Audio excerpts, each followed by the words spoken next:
All right, we get it rolling on the Krueg Show. It is Friday, August the 25th, 11:06 a.m. on the West Coast. And what does that mean? That means it's 2:06 p.m. on the East Coast. I hope everybody's having a phenomenal day. Niner football preseason game number 3 tonight at Levi's. It's going to be a late one, 7 o'clock West Coast, 10 o'clock East Coast. We'll be on after the ball game, believe it or not, with a live stream that probably goes past midnight in the West. And then we're going to turn it around in the morning, and we're going to talk a little ball with the coach on Saturday. We got a lot going on the Krueg Show, and there's a lot going on in Ninerland with tonight's game. Who's going to play? How much are they going to play? What's the future of Trey Lance? What's the future of Jake Moody?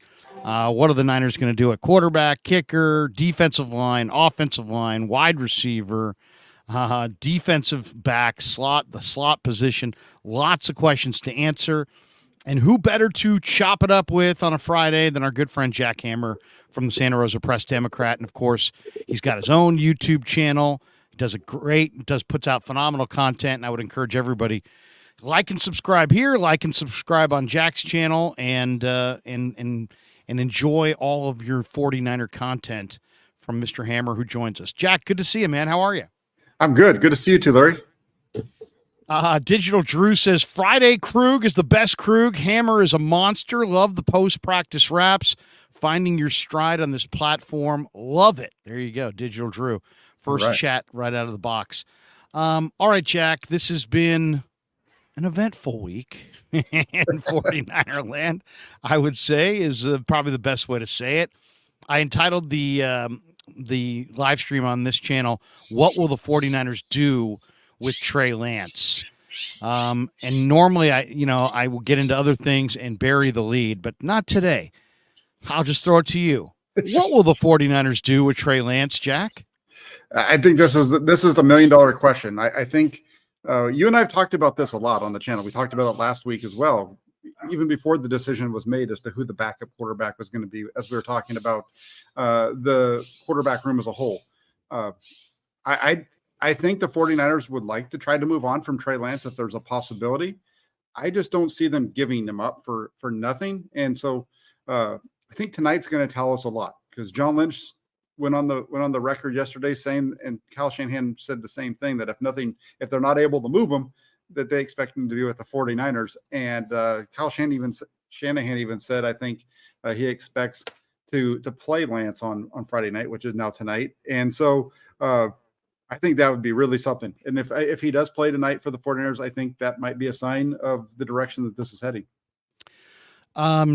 I think Purdy's going to play. I expect Darnold to play. Do you really expect Lance to play? I mean, I think, and where do you think the 49ers are? It sounds like they want to shop him, but they also don't want to give him away. And they're saying all the right things, but they're basically saying, hey, we love Trey. We want him here. But if somebody comes down the road and makes us an offer, we'll move him. I mean, am I summing that up correctly? Are you reading deeper into that? I think if they get something that's of value to them, they'll make the move. I'm with you. I would be very surprised to see Trey Lance take the field tonight, just with everything going on. If they're looking to shop him, what value does for Trey Lance playing in this game? What does it have, especially with everything going on? You're the number 3 quarterback. Everything is pointing to them moving on from you. They've chosen that it's going to be Brock Purdy's team. That's been evident all off season. But this is your time in San Francisco is coming to an end, regardless of what you're doing. And are you going to put yourself on the line for a preseason game to try to show everybody what you've already shown them through the first 2 games, to do it for the 3rd time? I would be shocked if he gets on the field. I would expect, like you said, I expect to see Brock Purdy for a couple series tonight, unless they have one really long drive. I would expect to see, obviously, I'd expect to see Sam Darnold, and I would think we're going to see Brandon Allen tonight as well. I think those are the 3. I don't think we're going to see Trey Lance if I had to make a bet. Now, the 49ers could release Trey Lance. That would be surprising because, when you think about what they gave up to get him, and he's only played four starts in the NFL. he's got a fully guaranteed contract since he was a first rounder. So it would cost $5.3 million in dead money to cut Lance. So I just don't see that as being an option. Trading him is obviously a lot more picturable, and the 49ers would save $3.8 million in cap space for the duration of his contract, but they wouldn't save over $1 million this season. If the 49ers do trade Lance, they're only going to save $940,000 this year. And so that's kind of the situation there. He was already, this is kind of a difficult thing to kind of put your arms around, but I guess he was already paid a $2.8 million training camp roster bonus. They would save $5.3 million in 2024, and they'd have dead money hits if they traded him of $8.3 in 2023, $5.5 in 2024. And then the debate is, what's his price tag? But before we get to that, our friend Dave Lombardi, charted camp all summer, and I did as well, and you did as well. I didn't do it I did it day to day. I didn't compile the stats from, file them away every single day. I just kind of wanted to make sure every day that I had a pretty good sense of it. And I didn't even keep track of how many days I thought, how many days I thought Trey won as opposed to Darnold. But one of the stats that he had that I thought was interesting yesterday was the red zone touchdown percentage. And he had Brock Purdy at 37%. He had Sam Darnold at 33%. And he had Trey Lance at 16%. Do your eyes tell you that those numbers are accurate? Yeah, they do. I think the red zone numbers that's where Brock Purdy has separated himself from everybody that's been in the 49ers organization. Brock Purdy's performance in the red zone separated him from Jimmy Garoppolo as well. That's the big area of change.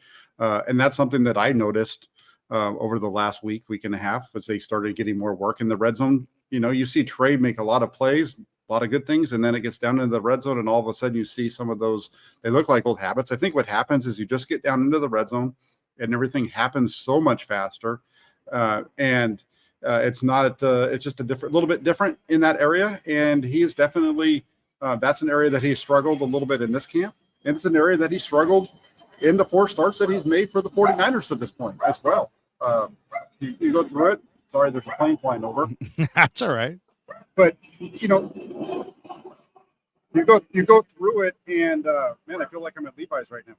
You go, if you go through his 4 starts, that's the one thing that you can say is that they have not been a successful red zone team with Trey Lance, and that goes all the way back to start 1 in Arizona. Right, they're on the goal line, and it's 4th and goal, and they can't get in they cannot get 3 yards to get into the end zone against the Cardinals on that first. I know he's a rookie, first start, whatever, but they couldn't get in. It happened again against the Bears in week 1 of the 2022 season. They're down there early in the second half, or I can't remember what it is. It's that series where they open up with the long throw to Juwan Jennings. They're in the red zone. They are right there. He has a guy open in the end zone. He doesn't pull the trigger. He gets sacked. And that's the kind of stuff that we've seen from him repeatedly. I think if there's anything you want to point to as to why you go with one guy over another, that's the only thing that I can think of, or other than the fact that possibly, he just didn't blow away Sam Darnold. But even then, I don't know. That's the only red zone is the only thing that I can think of here. I saw something yesterday. A guy replied to me on Twitter that I thought was a very well, succinct but well written out tweet. He says, "Hey, I got it's at X20." Okay. And I have no idea who he is, but I was so good that I retweeted it. He said, "Hey, I got an idea. Don't trade the improving young quarterback with the high ceiling for 10 cents on the dollar." Okay. So that's one thought for sure. And I like that. I agree with that. I see an improving player and I don't want to give him away. Here is the quote from John Lynch on KMBR. He says, I think that's the most likely option, Lynch responded. "As I said, we're very happy with Trey. That's probably the most likely option is that he's here. If we could find a landing spot for Trey that is a really good one for him and works for our organization, that's not something we will turn a blind eye to." Of course, NFL teams have to trim their rosters down to 53 players by Tuesday at 1 p.m. on the West Coast, 4 p.m. on the East Coast. But let me ask you this, Jack. What will works for our organization be defined as? What will works for our organization look like as far as a trade? I guess the question is very simply, what do you believe the Niners are willing to take in trade, and what's too low of a price? I think, when you look at that, I think it's, Mike Silver has reported that the 49ers were offered a 5th round pick in the lead up to the draft, and that they decided not to make that move. So I think right now the highest you're going to get for Trey Lance is a 5th round pick. I don't see a team coming to the 49ers saying, "Hey, we're going to sudden, we know we offered you a 5th round pick back in April, but you know what? Now we're going to give you a 4th." I don't see that. I don't see a team that's out there right now that's looking. I don't see a team out there that needs a quarterback enough to make that kind of move, especially one who is, I think, still on the develop path. I think he's still on the come up a little bit with that. So I just don't see it being. I don't see it being better than that. So I think they're going to. That's one of the reasons why, if you ask me, I think there's probably if I had to put a percentage on it, I think it's 55% that he stays with the 49ers, because at least to start the season, because they're not going to find what they're looking for. It's so interesting. Everybody's trying to speculate about, what's Kyle going to, what are the 49ers going to do? And it ultimately is about Kyle Shanahan. The buck stops with Kyle Shanahan. He's the highest paid guy. He's the head coach. The general manager was his handpicked general manager. He has, I think, final say on everything that there is. All things Niners, all roads of Ninerdom lead to Kyle Shanahan. Would you agree there? I do. Yeah, I think at the end of the day, he has the final say on what they're doing. Okay, so this I think we've shared before, but I think it's worth replaying. I retweeted it yesterday. This, there's so much out there right now, but the one guy who actually knows Kyle Shanahan is touchdown pass should have probably been. Is Joe Banner.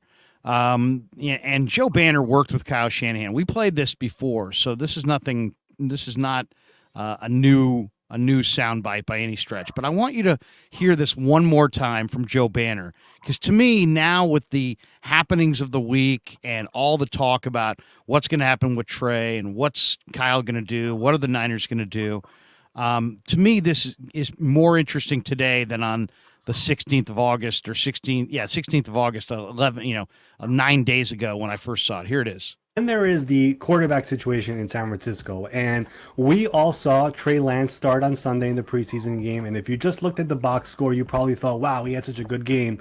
But if you watched it, you saw that his touchdown pass should have probably been an interception. You saw that he was sacked 4 times. It was not really a great game for Trey Lance.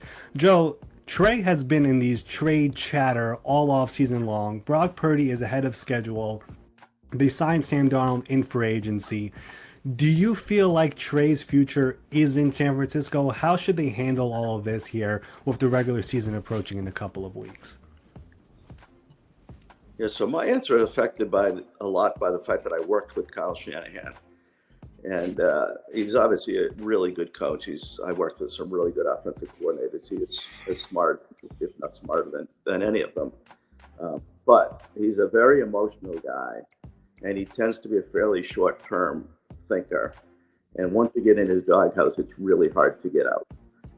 But knowing the way Kyle is wired, it's really hard for me to picture how they could ever just get back into a really good, positive place supporting each other. So that leaves me with kind of a simplistic that if they could find another place and give Trey a chance to showcase what at least I thought he could be in the draft, and let Kyle make his bet on the other guys he hasn't watched on, because it's just very hard. Once he gets down on a player, it's just very hard to get him back into a place where he's really objective about it, and that's not going to be good for any player, but especially for a quarterback. And the reality is, there you go. I thought that was interesting when I heard it initially, but I think it's even more interesting now, Jack, from the standpoint of, that I think Joe probably pegged Kyle there, that he is kind of emotional and that he is a kind of a short-term thinker.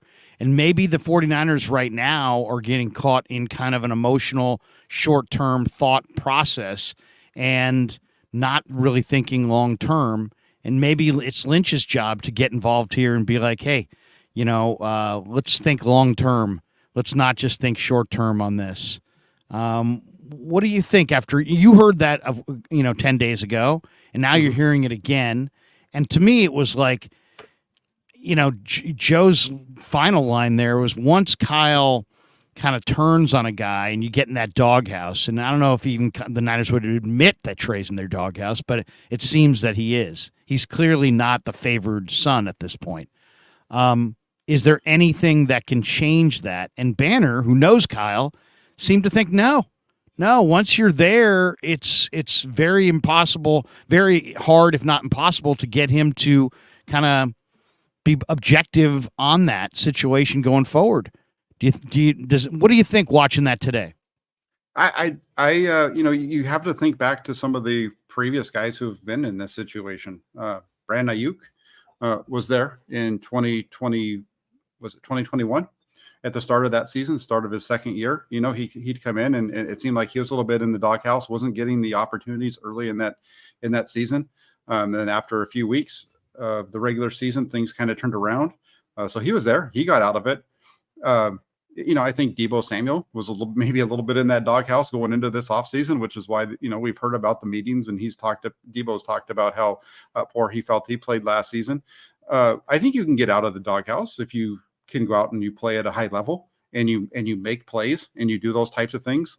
In terms of being a short-term thinker and those types of things, I don't know. I see Trey Lance as a guy who, I agree with you, I wouldn't move off of Trey Lance. I think Trey Lance is a guy that should be kept here.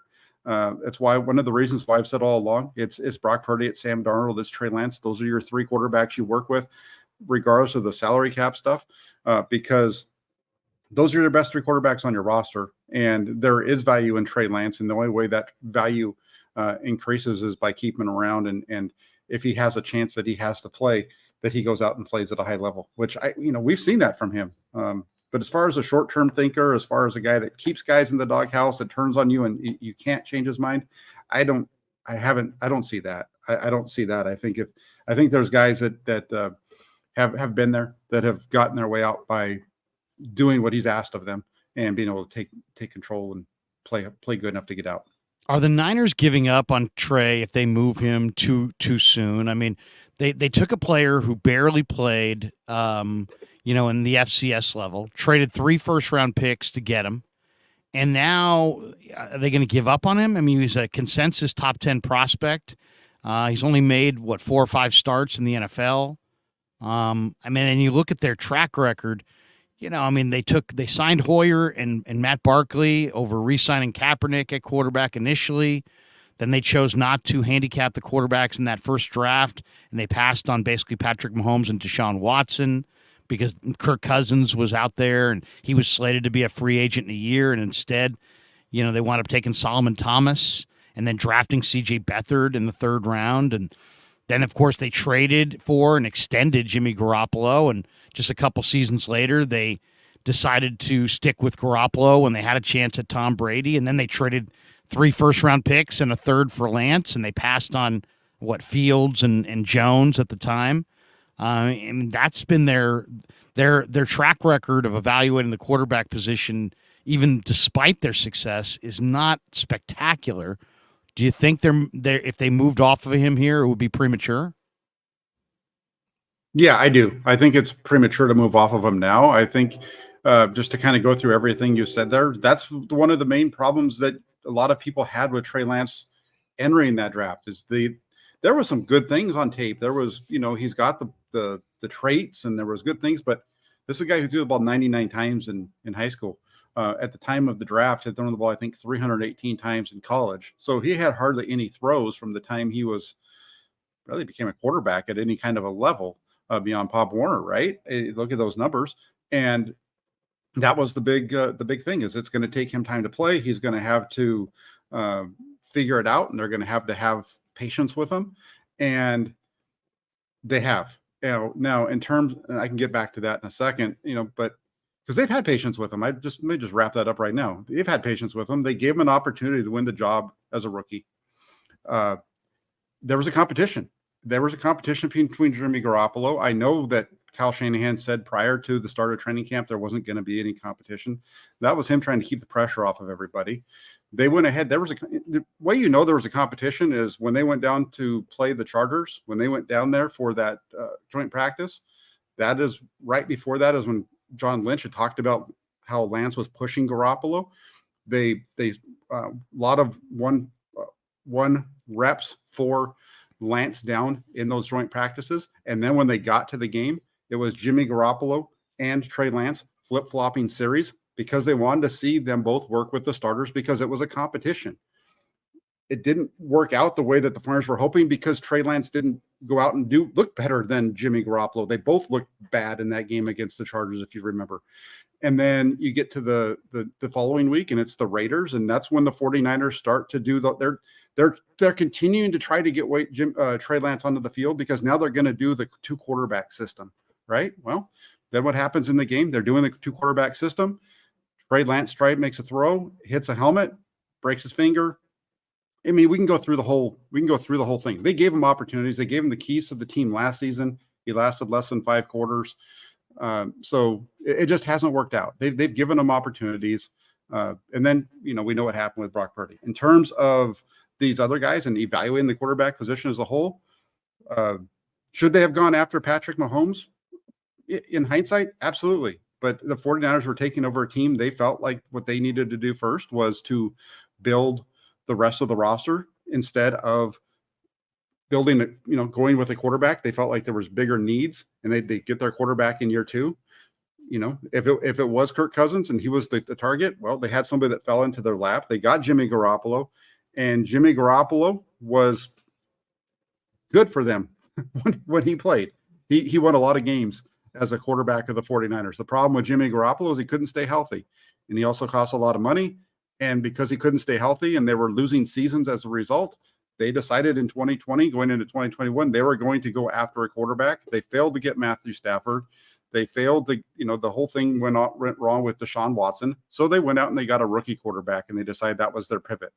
And it just hasn't worked out. And to say that the 49ers can't evaluate the quarterback position, well, they got lucky with Brock Purdy, and he was nearly the offensive rookie of the year last year.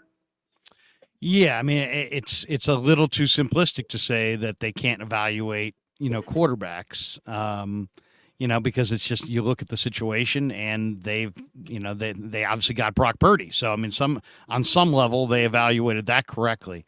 Rap Sheet, Ian Rappaport, who, the other thing that I find amusing is, all these people have been saying all year, all summer, all spring, I should say, that Sam Darnold was going to be the guy, and every single time, and that Trey was going to be either the backup or moved on, and every single time the Lance fans just wanted to discredit anybody who said it. Mark Schlereth, what does he know? He's just a former offensive lineman. Mike Florio, he got them. He thought they were taking Mac Jones. Ian Rappaport never is right. Adam Schefter. What does Schefter know? I actually heard people idiotically saying, Schefter's doing this. He's putting this out for clicks. It's like, dude, he works for the NFL. He's going to get clicks no matter what. He's not putting this out for clicks. But people just, they killed the messenger all summer because they didn't like the message. Now Rap Sheet just went on the radio yesterday. He said, it's just really hard to trade him, talking about Trey Lance. Not impossible, but really hard. And he went on to say again, they've made calls. They've tried to do what they could do, but it's just hard to trade him. He's guaranteed $5.3 million this season, which seems to be a holdup in any deal. The NFL insider has explained that that's not a lot of money for a backup quarterback, but what if Lance doesn't win the backup job, as he didn't with the Niners? Then that's a lot of money to commit to anybody, even as the third-string quarterback. Lance could potentially remain on the roster. Shanahan said it's a possibility. Lynch has both come out publicly and said it's a possibility.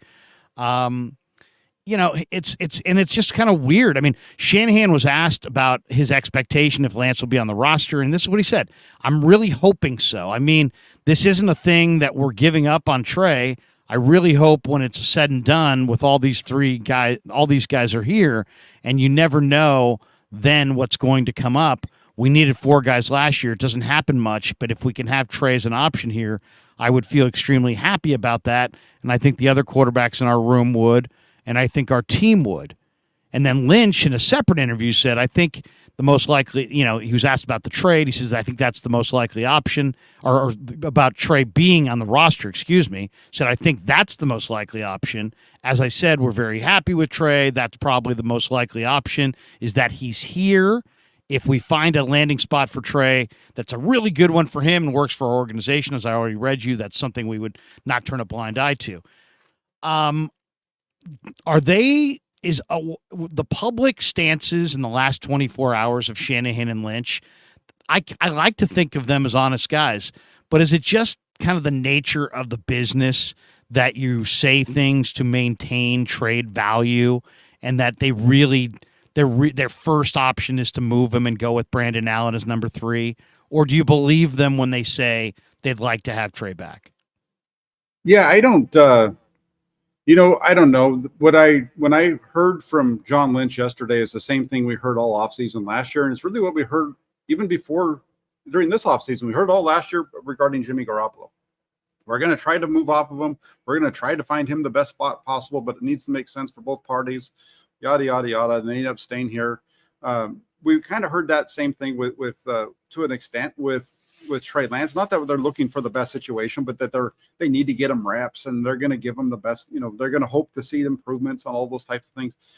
So I think there's a little bit of truth, and there's a little bit of having to just put out the best spin on this possible, because at this moment they don't know exactly what's going to happen. They probably, based on moving him to number 3 and based on everything that we've heard, based on what we saw at training camp and in the preseason as well, the fact that they've gone with Sam Darnold over Trey Lance, it seems to me point to me that they want to move on, but they'll only move on if they can get what they're looking for, and if they don't, they're going to keep him, and they'll be fine keeping him because they've already accounted for his money on the cap. But in terms of him ever becoming the guy or anything like that, I don't think that's going to happen unless 2 other people get hurt. Louis Riddick says the 49ers should be, somebody should be raked over the coals. Somebody should be taken to task for this colossal error if indeed the Trey Lance era is over. I don't know. I mean, it's easy to say at this point, but I mean, I just look at it as the draft is a crapshoot. I went and looked at the number of first-round drafted quarterbacks just this century, going back to the 2000 draft. There have been 70 quarterbacks drafted in the first round.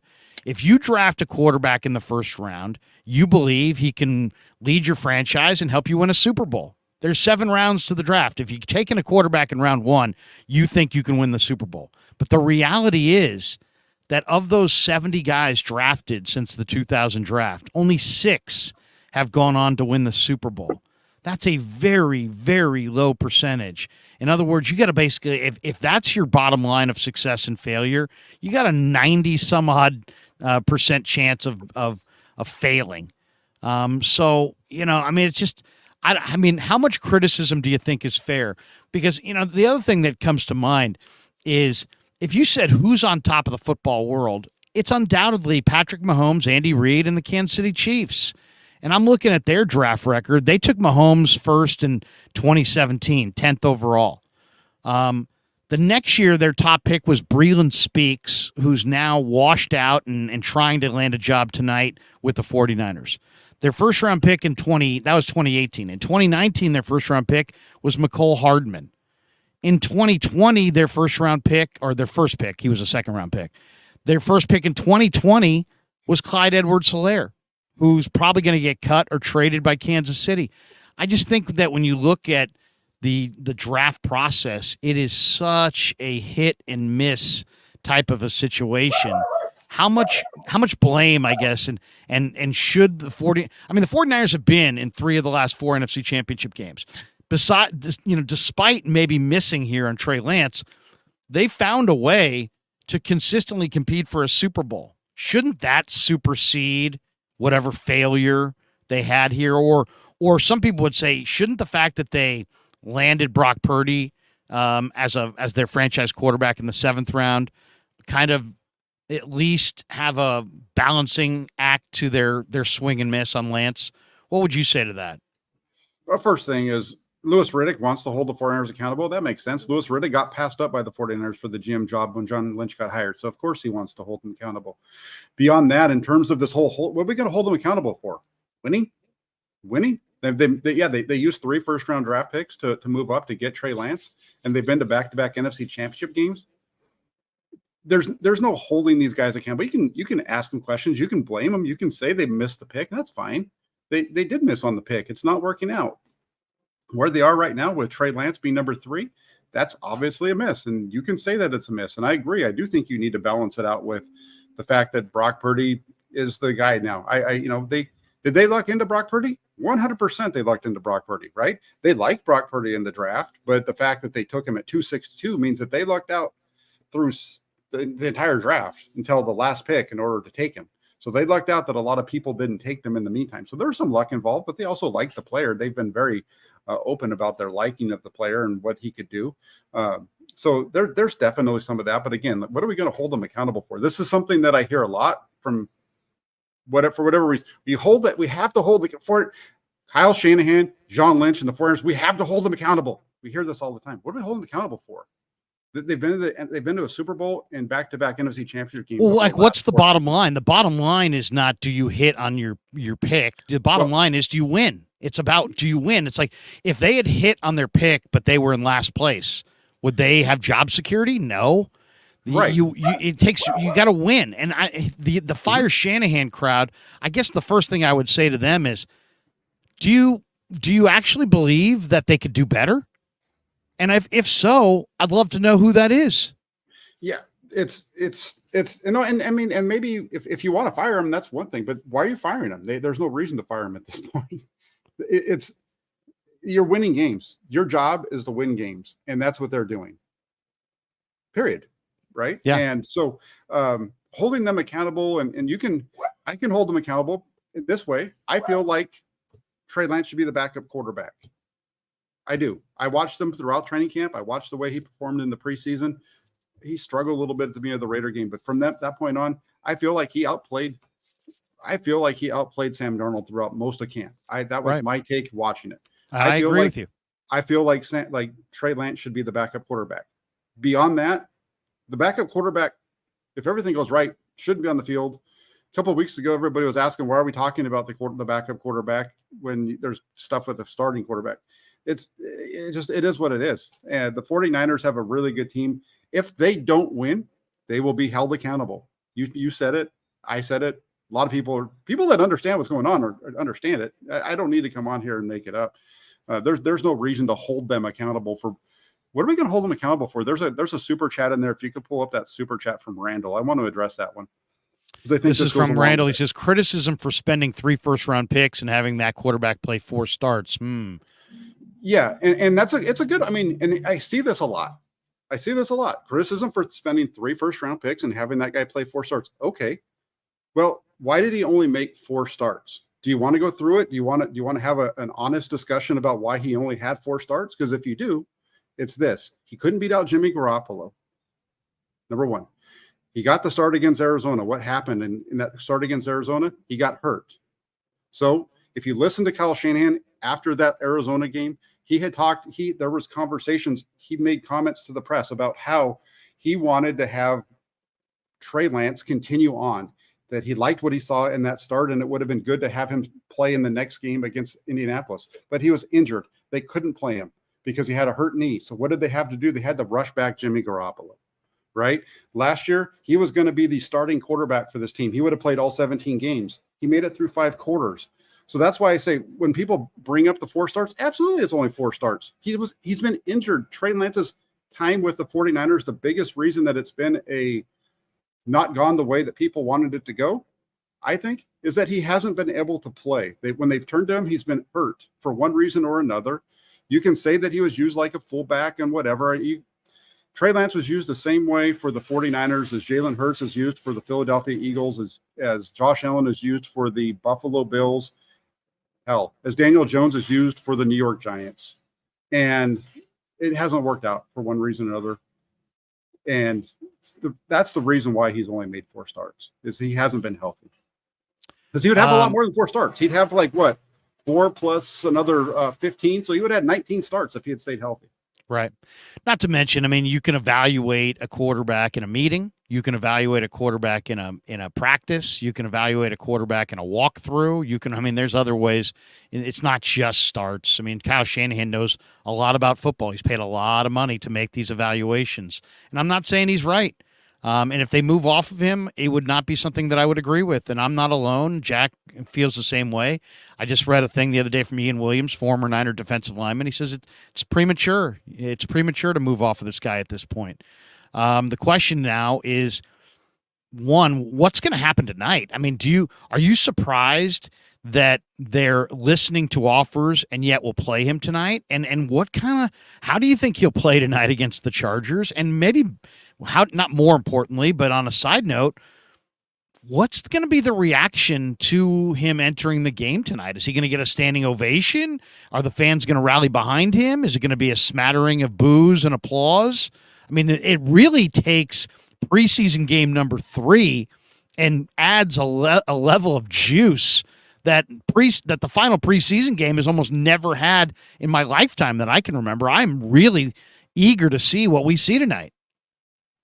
If Trey Lance is dressed and he touches the field at Levi Stadium, the place will go crazy. It will erupt. If he is dressed, from the moment he runs on the field for warmups, they're going to be cheering. They're going to be screaming for him. The moment that he does anything, steps onto the field, they're going to be cheering for him.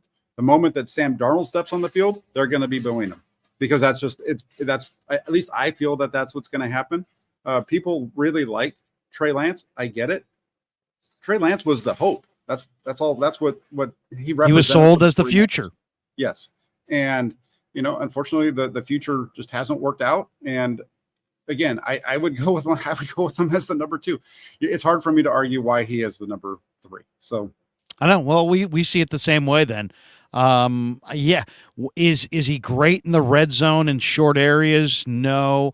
Is he inconsistent? Yes.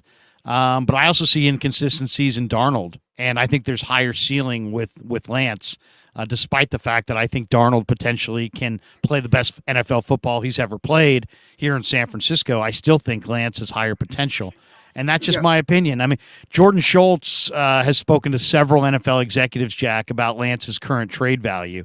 He's being told that a day 3 pick is probably about right, but wouldn't be surprised if something more enticing was offered. He tweeted out, one assistant general manager noted that he wasn't convinced the 49ers will actually pull the trigger unless they received more. The executive said of Trey Lance, he's just too talented to just give away. I'm in that camp. There's no way I'm giving away Trey Lance because, as Colin Cowherd said, he's a distraction. Let me ask you that. One, do you really believe that it would be, well, I mean, it's not that hard to picture, but do you think it would be a distraction? Do you think the 49ers are fearing the weekly distraction of having Trey be the number 3 guy? Of being the number 3 guy, I think there's more of a distraction than him being the number 2 guy. I think the number 2 guy is I don't think you have the distraction. I think if he comes out and he's the number 2 guy, that's a positive. The distraction would be then, as soon as Brock Purdy loses a game, everybody's going to lose their mind, and it's going to be, the shit show that we've seen all offseason, right? The moment there was a lot of people that do what we do that really were positive on Trey Lance, on Brock Purdy, until Brock Purdy lost in the NFC Championship game, and all of a sudden, they flipped because they started showing what they really felt. And I think that's what happen here. There is a distraction element to Trey Lance, and it's not Trey's fault. It's driven by people who have large platforms who have been pumping him up all along with the fact that he was the hope when they brought him. And so people want to see what he is. And that's unfortunate. I think for the Flyers, the one thing I will say about it is it a distraction? It's a distraction, I think, more outside of the building than it is inside. Because inside, I think they're a pretty smart group in terms of the guys that are on that 53. they just go out and do their jobs. I think that's why it was funny when on Thursday when they send Javon Hargrave up to the podium and he's like, I wasn't even at practice today. I don't even know what the heck you guys are talking about, And Fred Warner's like, I showed up and I had looked out. All of a sudden, I see 3 quarterbacks. I'm like, whoa, what's going on over there? I would have liked to, not to interrupt you, I would have liked to have seen Lynch or Shanahan there, but I'm not going to rake them for that because I don't think you talk in the midst of negotiations.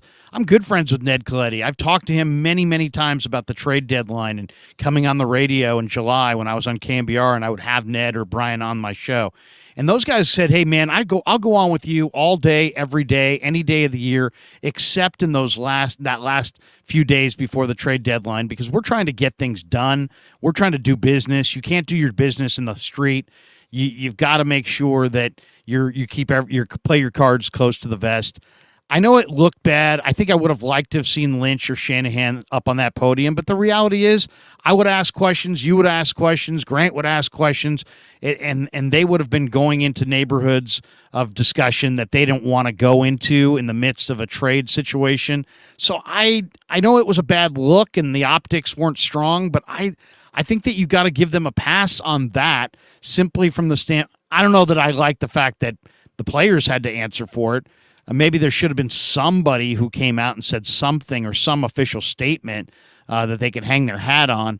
But, it was awkward, but I also don't think that they should. If I was them, I wouldn't have done it either. I would not have gone to the podium and talked about a player that I may trade, I may keep. There's all kinds of factors. It's just limits to what you can say publicly at that point in time. What was your feeling on that? I disagree with the standpoint that they were fine going on the radio, right? They were fine going on the radio where they could control what was being asked, and they knew they weren't going to get anything that was pointed. The questions they were going to get, and I'm not ripping the guys on the radio, but they're they're partners and it's a contractual situation. Yeah, it's a little bit different. It's just a different situation. They were fine with giving them the time. They knew what was going on. They knew that this was going to be an issue before we hit the practice field, Larry. They knew, and the reason that I know they knew that there was going to be an issue with the media was because it was the only time that we've been at practice all season where when we walked through the gate, the PR lady that lets us in told us that they wanted to remind us that there was no tweeting from the field. Why did she feel the need to tell us that? Because she knew that we were going to step out on that field. We weren't going to see Trey Lance, and that it was going to be news. And they didn't, and that's, right. Everybody's the good part about it was everybody's like, well, yeah, that's the rule, but we're doing it anyway because this is you're going to kick everybody out. That's kind of what they did. And also in that practice, John Lynch motioned over to the head of PR, Corey Rush, and they did consult out on the field, and maybe some thoughts were expressed there about how to handle this. And the football side typically takes the lead from the PR side. Corey is not going to dictate to John Lynch how he's going to handle this. It's going to go the other way around. Yeah, they totally could have had, if they wanted to have a couple of players come to the podium, they could have had a couple of guys come to the podium. They totally could have said, hey guys, John Lynch and Kyle Shanahan are going to talk to you at 3:00, whatever. And in the meantime, they could have sent players to the podium, and that would have been totally different because instead of asking the players, we still probably would have asked them a couple of questions about it, but I think it would have been different. And the fact that they just didn't send them to him at all, and the first time that they're going to see him tonight, Kyle Shanahan's going to get done with a game at 10:00 tonight. I would be surprised if the first question has anything to do with what had happened for the 3 hours prior to him taking the podium, because the first question and every question should be about the quarterback position until he leaves the podium, because that's the story that's happening right now, unless there's an injury that they have to discuss. Is it possible that, I think Trey Lance has got a future, okay, and I think I know something about football, but I could be wrong, and I've been wrong before. I used to have a saying at the end of my radio show, Jack, often wrong, seldom in doubt, right? Right. Often wrong, seldom in doubt. Dan, are you familiar with Daniel Kelly? Are you talking about the guy that's the former New York Jets scout or whatever? Or former Jets scout okay. That now, works for Draft Diamonds. And he had written this thing. This was a while back. This was This was a while back. I mean, Real quick, I got to stop you. Daniel Kelly's an idiot. He is an You know, idiot. Daniel Kelly is the biggest idiot that I've ever seen on 49ers Twitter. This is a guy that got hired to do some write-ups for Sports Illustrated that had to get fired because of how bad he was at what he was doing for them. I understand. I'm sorry, I had to cut you off. but I don't know him. No, he's there's a reason why he only lasted for about 3 articles with the 49ers Sports Illustrated page. And it wasn't because they disagreed with him. They're fine with having somebody disagree with them. It was just over the top criticism. He has been we had a conversation, I think last week, about all the negativity on a national level. When you talk about like the hate, quote, hate of Trey Lance, Daniel Kelly is one of those guys. Daniel Kelly is a guy who Didn't like Trey Lance. We're wasting oxygen talking about Daniel Kelly. Okay. So you don't, even though he was a scout, you don't put any credence into the fact that he years ago basically said that this was one of the worst. Basically, he said any GM considering Trey Lance in the first round should be fired on the spot. No, hey, he's entitled to the opinion, and I can see where he's coming from on that, what have you. I think we need to do a little bit more digging in terms of him being a scout with the Jets if we really get into it. Okay, I think that's fair. He panned the pick though, right? I mean, and sure. I don't, he didn't like the pick, and he called him a poor man's version of Donovan McNabb. He said that he thinks he has average arm strength. He said there's a reason that he wasn't recruited by big time programs. There's a reason why they didn't come back and have him transfer after his breakout season of 2019. He compared him to Jason Campbell, except with less arm strength. I don't know. It's interesting. It's like, and I don't know that much about Kelly, but it is interesting that there were people on the record saying, you know what, we don't think Trey's that great. I was on the record with saying that, with coming up with the questions of Trey Lance, it's one of the reasons why people to this day, there are certain folks on Twitter who will call me racist because I wasn't the biggest Trey Lance guy when he came out. I felt like Mac Jones was a better quarterback than Trey Lance coming out. I felt like there were some really nice things to like on Trey Lance. But what concerned me was the lack of throws, the lack of playing time, the fact that he rarely played into the fourth quarter. There was very few times where he actually was in a situation where he had to make plays at the end of a game to win. I don't think he ever was at a position where he had to make a play. You look at his time in North Dakota State, the only time they trailed in the fourth quarter, they trailed for about a minute and a half of one of their games. They scored a touchdown and they took the lead and they were ahead the rest of the way. So the question, and who was it? I think it was either Rap Sheet or Albert Breer. One of the guys, I think from NFL Network, put out a tweet that showed the scouting reports on Trey Lance at the time, and there were some that were really negative. There was a lot of question marks on Trey Lance. This is a guy who just didn't have much playing time, and you hit on something there in terms of him not transferring after 2019 when COVID hit. I think one of the biggest problems with Trey Lance is I think that he should have stayed in college. If he had stayed in college and come out when he was ready to come out, when his eligibility was up, he was on the same track as Dorian Thompson-Robinson. And I think having more playing time would have helped him out, come into the NFL with a better opportunity for success. Yeah, no, I totally agree with you. Let's hit some topics as well. Today, the 49ers announced that Jake Moody has a strained right quad. He will not play tonight. He's listed as day-to-day. Zane Gonzalez will kick instead.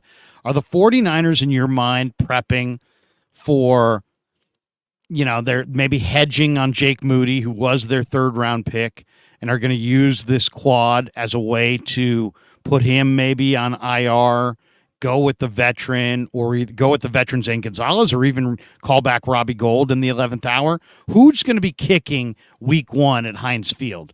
Is it going to be Jake Moody, Zane Gonzalez, Robbie Gould? What do you think? It's going to be Jake Moody. This is a nice way for them to slide in Zane Gonzalez, give him the spotlight for a change. Take it off of Jake Moody. You've been on this one there. Maybe they can trade him, right? And so there's no doubt in my mind that Zane Gonzalez would fetch a 7th round pick because he's a veteran kicker who's doing an incredible job in this camp. Yeah, so let him go out. Let him showcase that tonight. Hey, if you get to the 35, I saw somebody on Twitter said this, you to the 35, kick a field goal.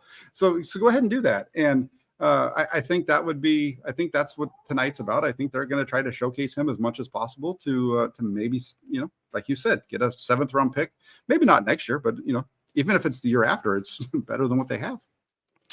I kind of think there's a chance we may see Robbie Gould back. I know that sounds wild, but I could see them showcasing Gonzalez, trading Gonzalez, signing Gould, and putting Moody on the IR, stashing him. I could see that. Okay. That's. I don't know if it's going to happen. Carlos says Moody will end up on the IR. Big ass whiff. Gould will be back soon on this team soon. Okay, so he sees it the same way I see it. We'll see. We'll see about that. What's on the line tonight, Jack? As far as jobs, when you really look at we've all done our 53-man projections. Give me a couple spots that you're like, okay, I'm going to be honing in on the binoculars tonight on these guys because this is what's really on the line tonight. Yeah, I think when you're looking at that, it's nickel corner has been a big the spotlight's been kind of shining on that since the Raider game, especially with the way the 49ers handled it. And what we've seen at practice in terms of other guys working with that starting defense inside. So I think there's a big spotlight tonight on Isaiah Oliver, if and when he gets on the field, how he performs, because I do think that's a big thing to take a look at. Another one is the offensive line. You know who the first 5 are, who's going to be the next 3. I think John Feliciano is as solid as possible in terms of making the roster. I think Nick Zakelj is as well. I think we saw that by the fact that he took over at left guard when Aaron Banks left practice a couple days ago. But who's the other guy? Who's going to be their swing tackle? Is it going to be Matt Pryor? Is it going to be Jalen Moore? Chris Furster didn't sound very much like he knew exactly what was going to happen there. So I think if it's internal, not to interrupt you, if it's internal, I would say John Feliciano's, Nick Zakelj, and Ilm Manning are my 3 backup linemen. I'm going with 8 guys on the roster. I like Ilm Manning more than Alfredo, more than Leroy Watson, much more than Matt Pryor, more than Jalen Moore.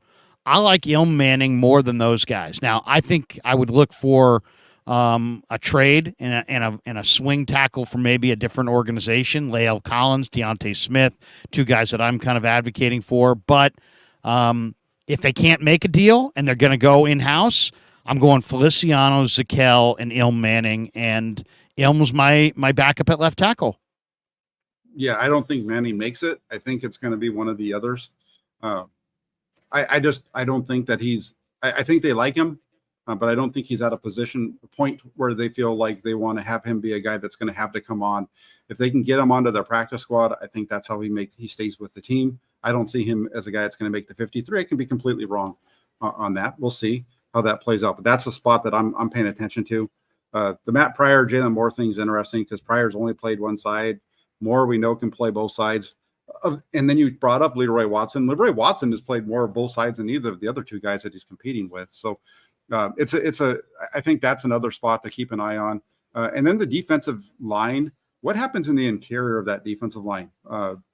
Because there's some guys that are really pushing for spots there. I think Spencer Wage's had a good camp. He started off really strong. I think he's kind of plateaued a little bit, but at the same time, he's been given some opportunities to play further up in the depth chart during practice, and he's holding his own inside there.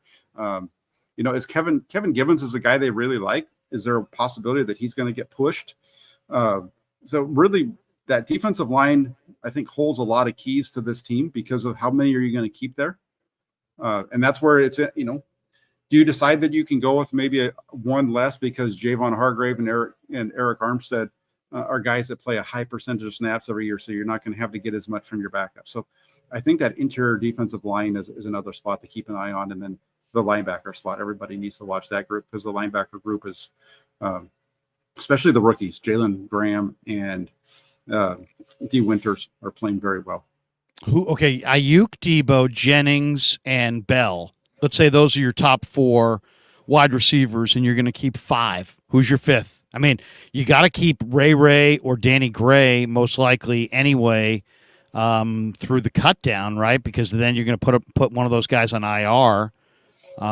So then it's like you might have to keep 6 wide receivers through because those guys might have to, you might have to waive a guy and re-sign him. I mean, is it Tay Martin? Is it Chris Conley? Is it Willie Snead? Is it Anthony Miller? Who's going to be the 5th wide receiver if Danny Gray and Ray are both hurt to start the year? Yeah, so I think I think the way that you just laid it out is how I'm thinking. They're going to have to keep 6 to start with because they're not going to waive or IR Ray McLeod or Danny Gray. Danny Gray. They're not going to waive or IR them. So they're going to have to carry 6 early on so that they can have 4 active. I would say you can. One of the things you got to weigh here is Willie Snead is a guy I think you can keep on your practice squad. I think he did that for you last year. I think he's a guy that you can do this year, and that's going to get you through some of the early portion of the year. Same thing. Now Tay Martin was that guy last year as well. Is Chris? So it's what I'm saying. So they're not going to be on the 53. They're going to be on the practice squad. Willie Snead's a guy that you can get there. I think Tay Martin's a guy that you can get there. Chris Conley, I'm not sure if he's going to want to go that direction. Tay Martin's really come on. He looks great. He's been a pretty good player for the 49ers this offseason and during training camp. I think Chris Conley has as well. And Snead's more of a special teams guy too for him. So that's where this is tough because I think it's probably based on what I've seen, Tay Martin, who should be the 5th wide receiver. But I asked Kyle Shanahan the other day a question for a distinct reason. I said, do teams defend you differently if you don't have that wide receiver that has the kind of speed that can blow by? And he didn't hesitate. He's like, absolutely. He's like, absolutely, they do. They know who runs what 40 times, and if you don't have a guy that can run by them, they're going to defend you differently. And I think that means a lot as to a play caller and a guy who wants to see space created. So to me, that would favor Conley over Martin and Anthony Miller and Snead. But, I've heard other people say that they feel like Conley's legs are kind of dead, and he's not quite the same speedster that he was coming out of Georgia. And, Anthony Miller has been here a short amount of time, but he was a second-round pick not that long ago. There's also the ability to pick up a number of different guys who get cut from around the league. I think that 5th spot's going to be wide open. What about the tight end spot? I think they should go with 3, and I would go with Kittle and the 2 rookies and cut Warner and Dwelly. But Latu's been very up and down, though I do like the way he's approached it in practice. He's really working on plucking the ball with 2 hands and focusing. But then the last practice, he kind of had another ball that hit him on 1 hand, and he didn't, so it's like he looks like a guy, Latu, that maybe, you might want to invent an injury and stash him on the IR for the year and go with either Warner or Dwelly or Fumagalli plus Willis. I'm not cutting Willis, though. I like Kittle and I like Willis, and then I'd probably pick one out of the other 4 and try to stash Latu on the IR. What's your plan at tight end? Yeah, I think that I really like Cameron Law too. I know that he's had a lot of struggles. He's seems to be improving. The game that he had against the Broncos was nice. The only ball that he didn't catch was the one that Lance got blown up on in the pocket, which caused it to be a little flat. But he said he should have got his hands on that one too. So he's coming around. He does a lot of things really well. He's a really good blocker. And I think that's going to get him on this roster. I think you're going to see the 2 rookies. You're going to see George Kittle. If the numbers work out, I think you see Ross Dwelly. But that's just the numbers would have to work out if they're going to keep 4. Otherwise, it's going to be the 3 you mentioned. let's jump to the defense before we hit some supers and bolt for the door here. The slot corner, they signed Isaiah Oliver. Wilkes has stated that they may go with Demo Lenore, but they may want Oliver against the big slot receivers and use Lenore against the small slot receivers. I like Quantrez Knight more than I like Isaiah Oliver based on what I've seen this summer and in practice. Quantrez is not always healthy. Oliver, has been a little inconsistent. Doesn't look like his play speed is that great. Who would you take as your slot corner between Oliver and Quantrez if it came down to those two?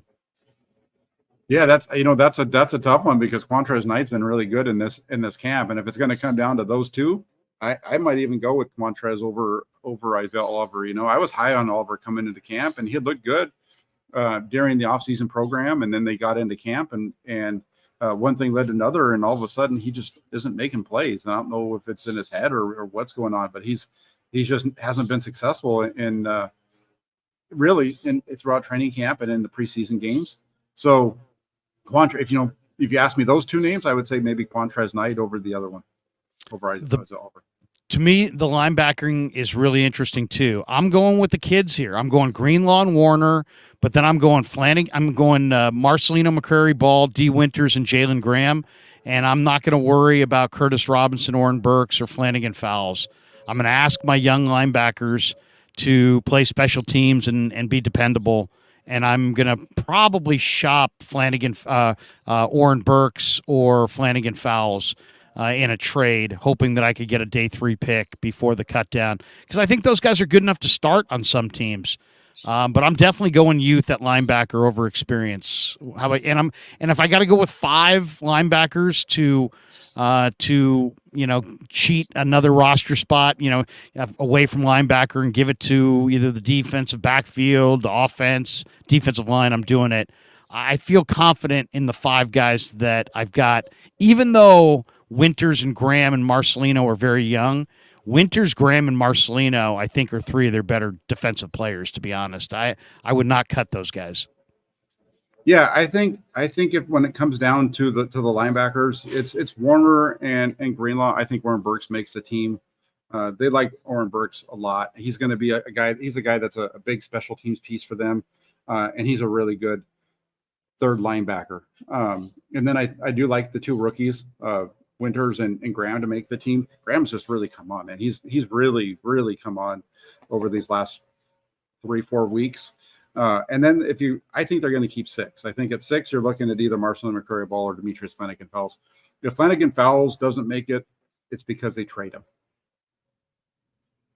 And then I'll tell you the other one tonight I'm really looking for, 2 guys up front. I'm looking for Kinlaw. I think they're going 10 D linemen, right? We'll get into Bosa in just a second. But my 10, if you don't have Bosa, Drake, Armstead, Hargrave, Cleveland Farrell. Then I'm going Beal, Givens, McGill, Austin Bryant, Marlon Davidson. So to me, it comes down to one last spot, and it's between Kinlaw, Hyder, and Kalia Davis. And Kalia Davis returned to practice, and he's got pass rush ability, and he's 315 pounds. I don't know what he is against the run, but he definitely's got some pass rush ability. Kinlaw doesn't have pass rush ability, and I haven't really seen him anchor against the run. Hyder's a jack of all trades who can play inside and outside, but he may be a little long in the tooth. Who are your 10 guys? I mean, without Bosa. I mean, obviously Bosa would push one more name onto the list here, but or off the list. But to me, I think tonight I'll be honing in on Javon Kinlaw, Kalia Davis, because if Kalia Davis has a big night or Kinlaw has a big night, I think one of those 2 guys will make it, but not both. Yeah, Kalia Davis has been really impressive. Looking at that defensive line, a name I didn't hear you say. You can correct me if I'm wrong, but Austin Bryant, defensive end, he shows up. He's been showing up a lot, like on almost a daily basis. In my notes, I have something with him as a tackle for loss or getting to the quarterback or forcing a throwaway, what have you. So I think that Austin Bryant is really making a push here. I would say Drake Jackson, Farrell, or Clellan, Furl. Those two. And then as far as defensive ends, I think Austin Bryant, that gives you three. Yep. You know, I have him.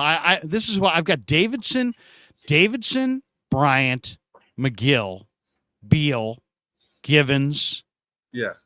Farrell, Hargrave, Armstead, and Drake Jackson. So I've gotten those 9. And obviously Bosa would give you 10. But if you don't have Bosa, and right now you don't, you got 9. And to me, I'm choosing that 10th spot between Kinlaw, Hyder, and Kalia Davis. And I'm open-minded here. I think Davidson's played really, really well, but I'm open-minded. If Kalia Davis looks like a ton tonight, I know he's missed a lot of time, I'm going with him over Kinlaw. If he doesn't, I'll lean towards Kinlaw. Hyder to me, and I like Hyder, but I think he would get through waivers. And I also think that, he could be put on the practice squad as a veteran. I don't want to. I don't know. Kinlaw hasn't shown me a lot. I got to be honest, but I'm looking for Kinlaw tonight and Kalia Davis. Yeah, I hear where you're going with that one. Kalia Davis is the guy who we haven't seen much of, but damn, he made an impression this week when he got back on the field. There was one run up the middle. He just flattened the guy, basically with an arm. It looked like he knocked him on his ass. I think Kalia Davis is right there. And I think, you're talking about Javon Kinlaw. I think a case can be made for Kevin Givens maybe being on the bubble right here, especially with how good, when I've watched them play against the Raiders and I watched the game last week against the Broncos, Kevin Givens has been getting pushed around along the defensive line quite often in the run game. And so that's the only reason why. I mean, he's been a really good player for him. He's a little undersized when it comes to that spot. I think Kalia Davis is a guy that they need to make a decision on. They have just so many. When you look at that group, Marlon Davidson's a guy who I think is a veteran that has really shown well. T.Y. McGill is a guy that's a veteran who's made plays and made big plays for him last year in the regular season. A little bit more of a run stuffing kind of a defensive tackle, but that's a really good call on your part that is going to be a tight race. I think that whole defensive line outside of maybe Ladarius Hamilton and Breland Speaks, the other 12, the two that don't make it out of the other 12, that's a tough call because Kerry Hyder, he's done well at times and he has inside-outside versatility. Great motor. Yeah, and Robert Beal Jr., we haven't seen. That's the guy, Robert Beal Jr., the 5th-round pick. We haven't seen anything out of him yet. Right. I saw him beat Trent Williams for a sack in practice, but yeah, you're right. And he's been hurt a ton. He's got a hamstring. I mean, I don't know. Maybe they IR him, but and there's also the chance that they look outside. I mean, I think there's a very good chance that somebody on the outside could be coming in here to outside of Bosa to help their defensive end mix. And who knows if they move Trey Lance and they get a player back, maybe that player's a defensive lineman. There's been a lot of speculation about Trey going to Minnesota. Minnesota's got DJ Wanham. Minnesota's got Patrick Jones. Everybody talking about, their star defensive end, but they're probably not going to move him. But I could see DJ Wanham. I could see DJ Wanham being a rotation defensive end. Maybe Trey winds up in a deal going to Minnesota for DJ Wanham and a pick or two. I could see that. They're pretty deep at defensive end in Minnesota, and Wanham was really good at South Carolina. I could see him. He hasn't necessarily been awesome in the pros, but he's a long arm, 6'6", defensive end that can play in a rotation. I could see that. Let's hit some of these super chats before we bolt here. Clarence Beeks says, cut Sam Darnold like every other team has. Problem solved. There you go. There you go. Clarence Beeks. Thank you, Clarence. Ron Holder, Larry, what the fuck is going on with Nick Bosa? I'm now nervous. Well, I didn't expect Bosa to play in the preseason. I'm not worried that he hasn't played in the preseason. I would like to see him signed right now because I predicted it would happen between the 15th and the 20th. We're now at the 25th. He won't play tonight. But you know what? I mean, take the Chargers for an example. Brandon Staley has barely played any of his top guys on defense this summer, and they're not holding out. So as long as Bosa signs in the next 24 hours and gets some good practices in pads before before Heinz Field, I'm okay with that. I'm just glad that they didn't sign him early because to me, he's in great shape. He doesn't need camp. He doesn't need preseason. He just needs to shake off the rust. I think he'd be good to go. Yeah, he needs. I think they need. What's to get your him prediction on it? No, I think that my prediction there is it's. I think last week I told you after this game, I think it's an urgent need now, right? You have 2 weeks from Sunday before the first game, and so if they can get this done this week, maybe have a press conference on Monday or Tuesday. I think that that would be a nice way to go into the 2 weeks before the first game. Yeah, you need some practice time, live reps for sure. But I think they could. I think they can mock that up in practice and get by. I'm just glad they didn't risk him in the preseason. Florian says, "Do you think Trey asked for a trade in February?" I don't. What do you believe there? I don't. He maybe he might have mentioned it and then said that's we've heard how he told Shanahan that he was going to come in here and prove him wrong, basically on Brock Purdy. And so maybe when he was told what was going on in the season, he said, "Well, you can trade me or whatever." And they said no. And he said, "Okay, well, I'm going to come in and prove you wrong." Who knows? I don't know.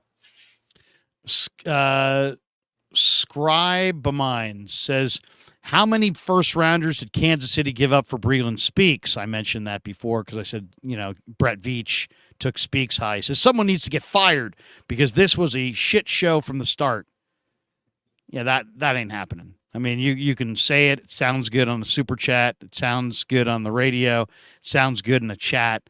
You're going to fire John Lynch. It's one of the deepest rosters in pro football. You're going to fire Kyle Shanahan. They've been in the NFC Championship game for the last, 3 of the last 4 years. I look at it sort of like a mutual fund. I mean, you're going to have stocks that perform, stocks that underperform. Did they underperform in their whole decision-making around Trey Lance and this quarterback decision? Clearly. But ultimately, you get to, it's about how is your portfolio performing. And overall, their portfolio is good enough to be in the NFC Championship game in 3 of the last 4 years. And then the question also is, it's like anybody can take a sledgehammer to your kitchen counters and break it and destroy it. You need a contractor to go build that thing back up. So anybody can just say, fire this guy. That's great. Fire him and hire who? Who do you want to hire? And who's going to be better? I'll wait. Yeah, right. Mm-hmm. That's the thing. Mr. Blue Magic, who was with us the other night, how many coaches would lose with this roster? It's a good roster. All the more reason that, but here's the other thing too.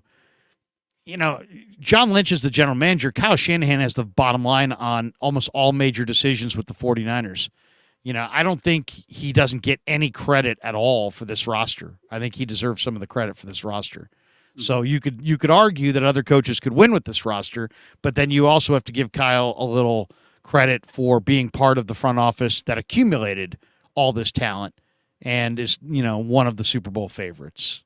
Yeah, I mean, how many conversations did we hear this offseason about how Brock Purdy wasn't very good, and the 49ers were still able to win a lot of games. And if he wasn't very good, then that must mean that Kyle Shanahan's a hell of a coach, right? Yeah, I mean, there's just people that have twisted themselves into a pretzel trying to justify all these opinions. Kyle sucks and Brock's no good, but somehow, together, they made it to the NFC Championship game and averaged 4 points a game more than the mighty Chiefs. How did they do it? It's amazing. Randall says, don't bring in a raw quarterback that needs to play. Not Jimmy. No other team that drafts that high makes their quarterback sit, and you know it. Yeah, and here's the thing on that one. It's a good chat in that he's got a point. Most often the case, and he does have a point. And again, they tried to let him play. They gave him opportunities.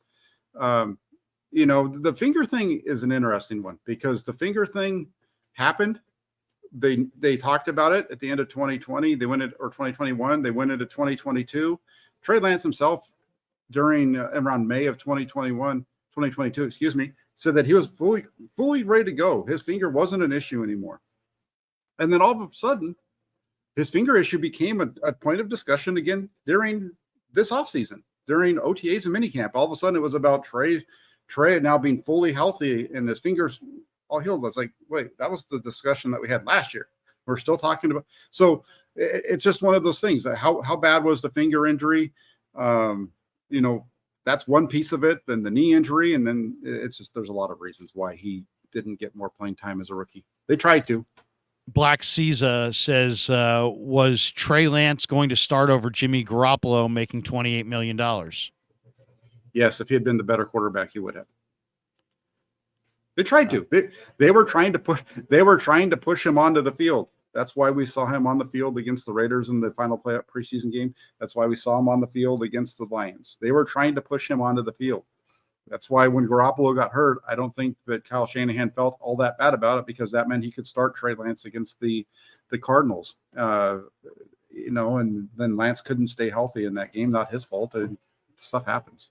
Yeah. CH1P Thompson says, Chip Thompson. Yeah. He says, when are we going to evaluate 55 starts and 68 turnovers for Sam Darnold? We evaluated. Here's the thing. Like, I understand. We evaluated the hell out of that one. All offseason, we evaluated the 68 turnovers and 55 starts. That's why at one point I pushed back against the people who talked about it and said, how do you know he's going to suck in San Francisco? He hasn't played with a coach as good as Kyle Shanahan. He hasn't played with a roster as good as what they have here. Who knows what he's going to be?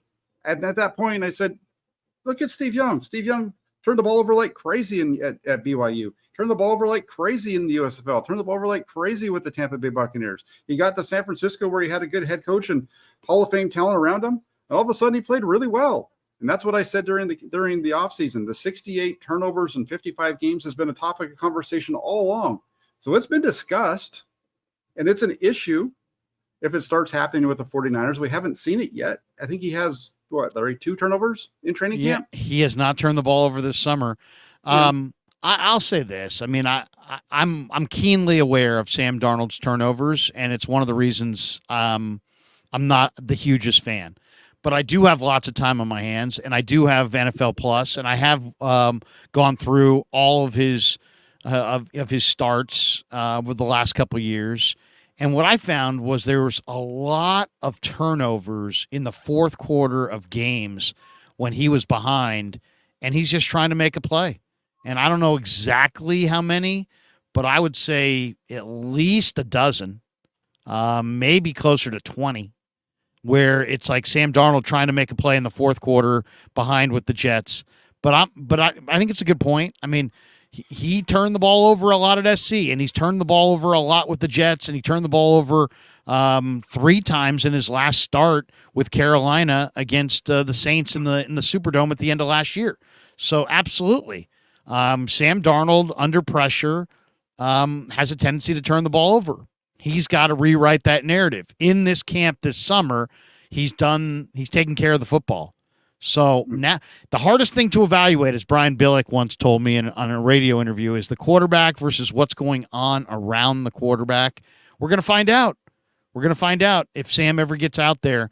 Are the turnovers directly attributable to him and his inability to deal with pressure on the quarterback down often, third down, or is it the product of a competitive guy trying to make a play on some really bad football teams?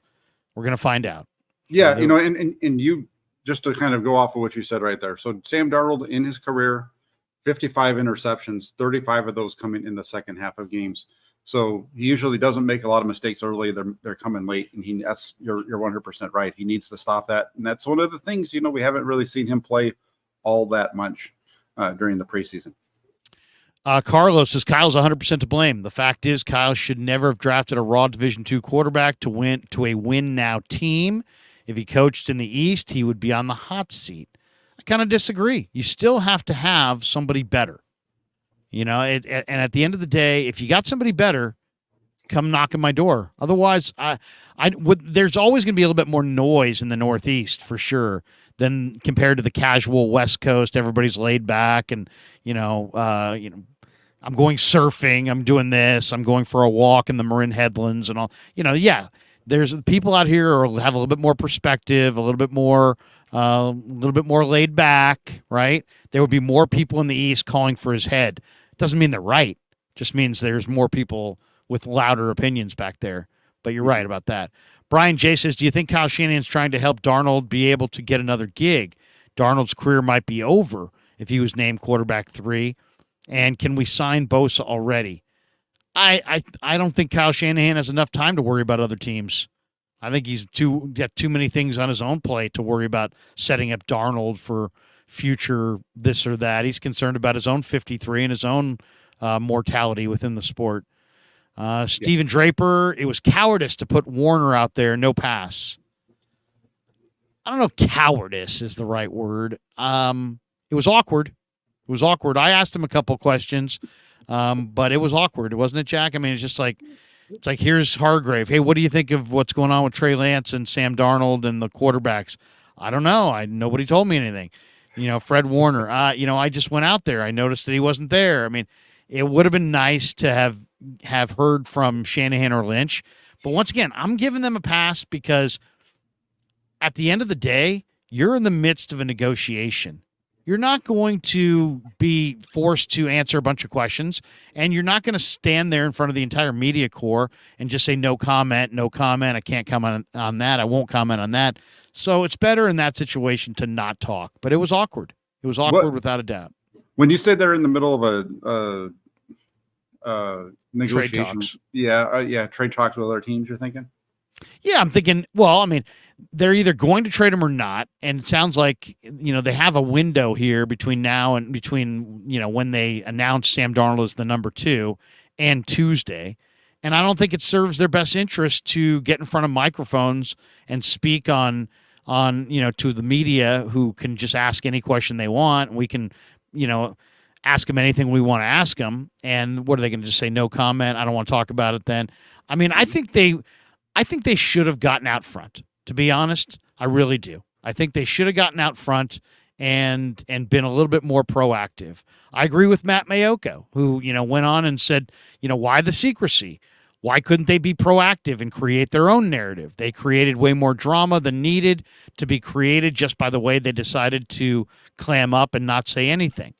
I agree with him. I agree. I think that the secrecy there was bad, but once you don't want to damage your contract talks or your trade talks in any brush with the media. It was awkward. It wasn't handled well, but they also didn't go out there and have to answer a bunch of questions that they didn't have answers to or are kind of a TBD situation. I mean, let's be honest. If the Niners if you take them at their word, which is they'll move Trey Lance, but only if they get their price, then it's a fluid situation. And how many times are you going to use that as an answer? Here's a direct question. Well, Larry, it's a fluid situation. Grant has a tough question. Well, Grant, it's a fluid situation. Jack's got a hard question.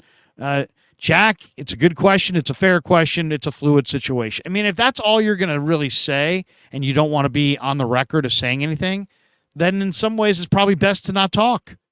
So right. I don't know. I mean, I can see it both ways. Bass_spoken Niner fan. You say Trey didn't beat out Jimmy. According to Kyle, he did in year 2, but outright took the starting job. Game 2, he's hurt and worthless the next year. Well, the part of it here is I don't think he's worthless. He's not worthless. It's that Brock Purdy showed up and beat him out. Yeah, and that's what I wrote yesterday in the Press Democrat is that I went through the whole thing, and I think that at the end of the day, what happened is Brock Purdy came in and took the job. Brock Purdy came in, and Brock Purdy gave the 49ers everything that they were hoping that they were going to get out of Trey Lance. He came in and he showed everybody. He left no doubt that he was the best quarterback on the roster last year, and that's what they've never seen from Trey Lance. I think that they were wanting. I think if you want to point one reason why he's not the backup quarterback right now. And again, this is just me speculating because I feel like he should be. But I think, Larry, you would say it was close between. It wasn't like he blew away Sam Darnold, where you knew that he was for sure better. There was still an argument to be. There were days where Darnold was better. There were days when Trey was better. And I think that's the only thing is that Trey never came out. And Trey didn't come out and just blow Sam Darnold out of the water, which is what I think they were hoping he would do. And I think that was why they did this whole thing to begin with, is we're going to give Trey a chance to come in here and prove to us that he is the guy without a shadow of a doubt. He didn't do that, although he was better, but there was still enough where you could say, well, again, I disagree with that, but that's the only thing that's the only. Well, okay, really let's just talk about this in blank terms, okay? Mm-hmm. Without saying it, Sam Darnold was the leader in the clubhouse, if you believe there was any competition at all, and some do and some don't. But there's no doubt that Sam Darnold was the leader in the clubhouse going into camp in any competition between him and Trey Lance. Why? It's no different than your place of business. You've been there. Maybe they paid you well, but they just hired Bob on Friday. And now you guys are competing for a promotion. And who's going to get it? Well, you've been there a long time and you make a lot of money, but they just hired Bob on Friday. Who's probably in the lead for the promotion? Probably the guy they just hired on Friday, because they like that guy. They just hired him. And that's what happened. Once Sam Darnold was brought in, he was the leader. And I think you're right. I think they gave Trey an opportunity to blow away Sam. He didn't blow away Sam. They gave Sam the job. I thought it was very comparable. You can spin it any way you want. It wasn't overwhelming. I'll say it. What's that? I said, not great, Bob. Yeah. That's the gift. Yeah. Chip Thompson says, here's the super. Thank you, Chip. Carlo, choosing Sam over Trey is a clown front office move. Okay. Everybody's got their perspective. I'm not going to tell you. I give you mine, and I'm glad to hear yours. Tech, TD, and Taps. Will the 49ers tailor an offense that highlights a lot of things that Trey is able to do tonight? No. They will not be changing their offense for the final preseason game. Can we stop on that for just a second? Because that's a good one. Yeah. Is that this is something that people have said all along, right? Last year, when the offense was tailored to Trey Lance, what happened? Trey Lance got hurt, and everybody blew up on and blamed the coach because he tailored an offense around Trey Lance, and it didn't work out. So what did they say? Give Trey the same offense that he gives Brock. Give Trey the same offense that they gave Jimmy, and let's see how he does. Now, and he did really well. Again, that's why we both think that he probably should have been the backup quarterback.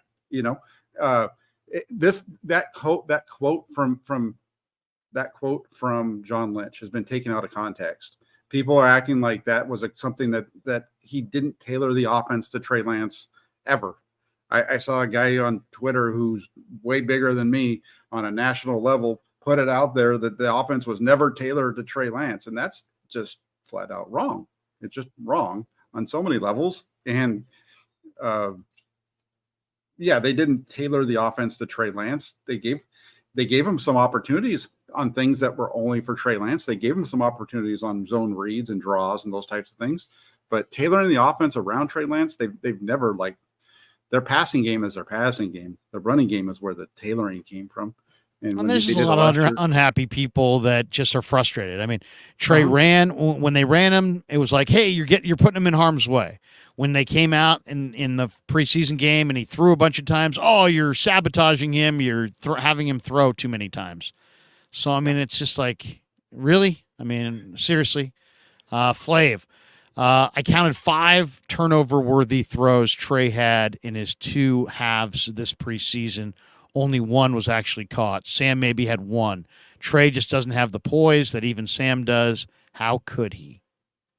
Yeah, the turnover-worthy throws. There was, maybe 2 in the first game. The throw that ended up being a touchdown, and then the one over the middle. It was right to the one over the middle at the end was right to the defender. He dropped it. Last week there was one or there was the interception by the D lineman, and then that was the only one that I saw last week. There was another one along the sidelines where I think he's trying to throw it away, and he basically threw it right to a linebacker who the ball bounced off of his hands out of bounds, and those types of things. I don't know. I thought that he played really well. I think when you look at you can put plays of Sam and Trey run the same exact concept, and they're both missing the plays. It's really interesting. Flav says, in my opinion, if Trey played Division I, he's in this exact position right now, but without $30 million because he wouldn't have been severely overdrafted. He's very fortunate. You never know. You never know. I mean, it's hard to say.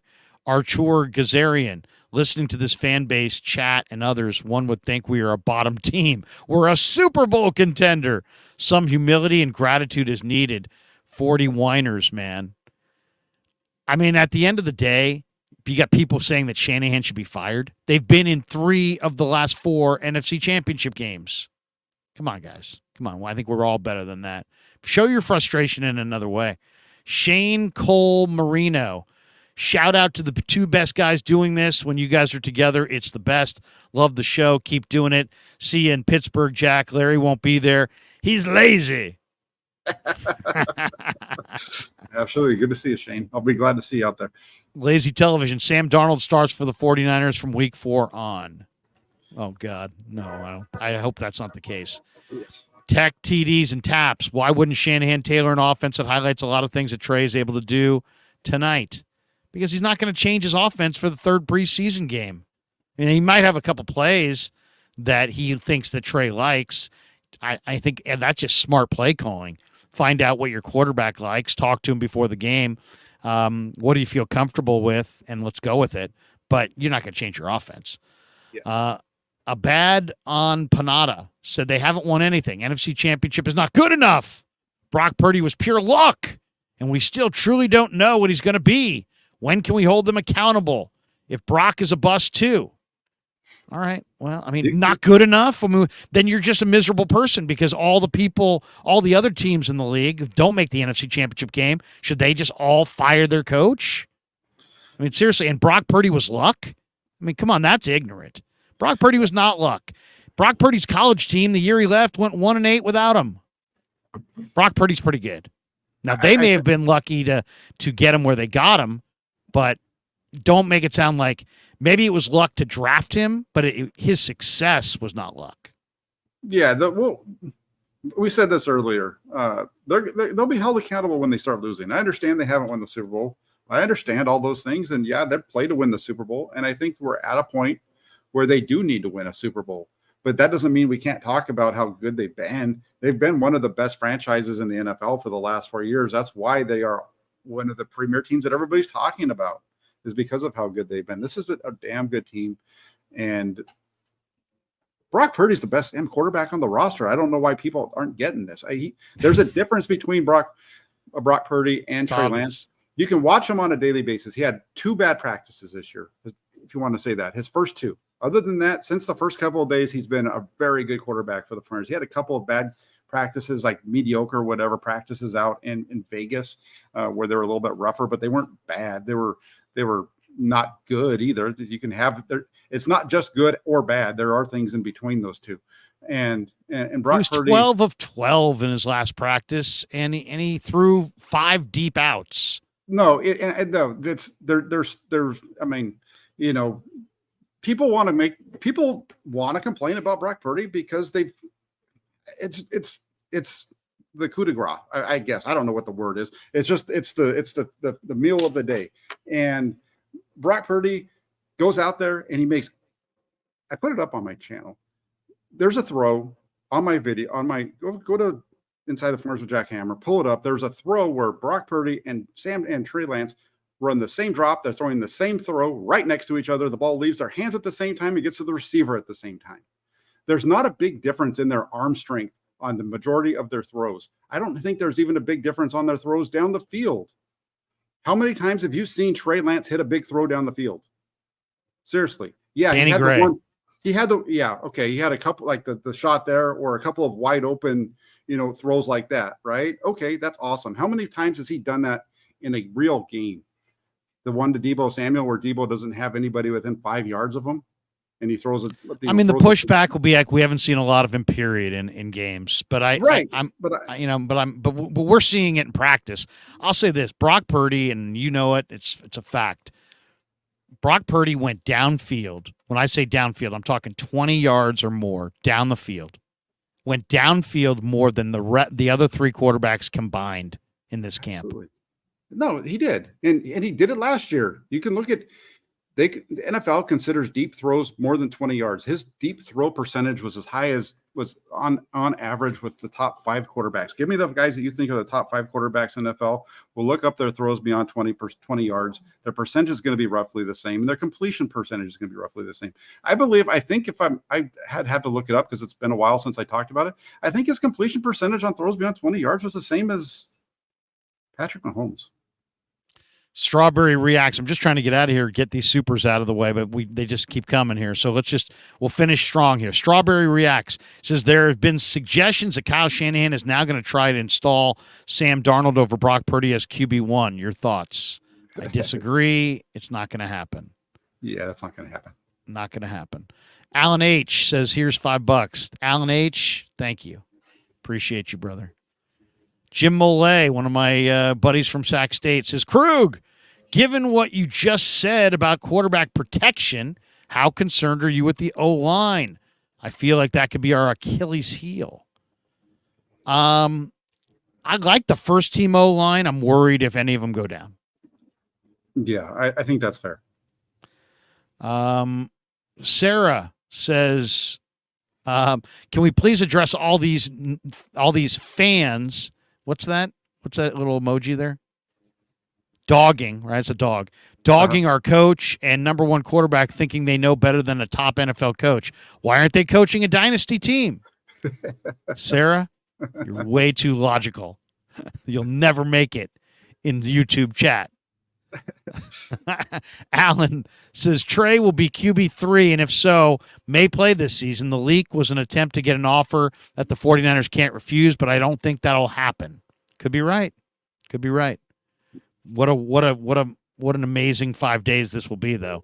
Robbie439, if Jimmy Garoppolo and Trey Lance competed for the quarterback one in 2022, who wins? I think Jimmy Garoppolo, just because I think Trey is a work in progress. I think he's really, really raw. You know, a lot. It's not about your upside. It's much more about your floor, and it's really about your consistency. And Trey's got huge talent, but the reason he's not ready to beat out Brock right now and not ready to start over Brock is the same reason that Jimmy would have beaten him out, is that he just doesn't do it consistently. And that would be, I think he's a great prospect. I would want to keep him and keep developing him, but consistency is the name of the game. Yeah. Flav said Sam was better than Baker last year. Who's a starting quarterback? Any team would want Sam Darnold. He's probably the best backup in the league. If you're surprised, you either undervalue Sam, overvalue Trey, or both. We've got this one from Stephen Draper. Let's hope Brock busts. 33 points a game. Hey, he might. I have one that's not a super chat, but my guy Gav from Wales, he wants to know if Jack Little's going to play tonight. I just got to say yes, he's going to play tonight. Gav, he's a big.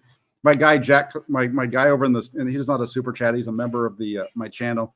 Where is he? What's his name? The notorious GAV Gav. He says, does Jack Little play tonight? Yes or no? I'm just answering him real quick, letting him know that yes, Jack Little's going to play tonight. He's been really good all throughout camp too. Notorious GAV said, we're only going to talk quarterbacks. Come on, LOL. I'm telling you, seriously. Get to the fullbacks, right? Yeah. Get to the fullbacks. I like Jack Coletto. Alan H., the anti-Kyle Shanahan fans are dangerous. I don't want to go into a new dark age. They made a difficult decision, as any manager would do in any working environment. Yeah, I mean, Jim Tomsula, we're going back to Joan from payroll, or Chip Kelly. Let me tell you, we tried to run. We ran there. It's like Chip Kelly was the most nervous post-game talker in the history of NFL head coaches. Holland Tracy, Larry, Jack, I appreciate your insights and watch you both every day. It's time to start counting our blessings as 49er fans, and Kyle should not be fired. He's not going to be fired. Chats don't fire coaches. Jed York makes that call. Tech, TD, and Taps. I drafted Purdy based on Jack and Lombardi analysis. Okay. On your fantasy team? That's smart. You're going to get a lot of points. Okay. I wouldn't mind what round. I'm thinking 10th round or later. T&K hunting gear. The racist talk gets old. If Mahomes came here, anyone wanting Brock to start would all be for Mahomes starting over Brock. Just saying. Yeah, that's. It's 100% accurate. And we'll finish with this one. Jack Hammer's a great name if it's your born name. Hey, my parents have a good sense of humor. That's all I have to say. Were you born Jack Hammer, or, Yes. or have you? Is that your Santa Rosa Press Democrat name only? No, that's my name. That's the my dad does. My dad had a good sense of humor. Let's just put it that way. Notorious GAV says, "Shout out the toolbox." That's right. That's right. That's what my members. It's the toolbox. If you want to be a member, you join the toolbox. Hammer's toolbox goes together, and that's why he's got the $sign there. And the last one of the day, LG. We need a kicker. All right. And then Artur Gazarian or Adrian Gutierrez. Jack Hammer is a great name. There you go. Back to him again. All right. Oh wait. Here we got one more. Deborah B. Hey, just got here. Oh, well, Deborah, if you just got here, did I miss anything? Nah, we'll just repeat it all. Any comments on Steve Young's advice on the Rich Eisen show for Trey to claw his way up, stay on this team so he can develop? I would love to see it. I would absolutely love to see it. Why not? He's a great kid. Everybody loves him. I don't think he will be a distraction. I hope. I'd like to see him stay. I'd like to see him stay. Unless you could get something that helps you win the Super Bowl this year, then I would say make the move. If not, keep him, develop him. You had a raw quarterback. Do not sell low on your super raw quarterback that, guess what, is raw. You know what? So I would not sell low. I would try to stay with Trey and develop him. And I agree with Steve Young. Steve basically says the same thing. I do too. I'm with them. If there's a way that they can keep him around, then you do it because it's just better for your team to have as many guys as possible. Go ahead. I'm sorry. Just gonna say, if they can make it work, you make it work because I think it helps the team. Jack, good stuff. I want to do an hour to an hour and a half or hour and 41 minutes, but a lot of supers, a lot of people wanted to talk. I think we got up to almost 1,000 people in the room.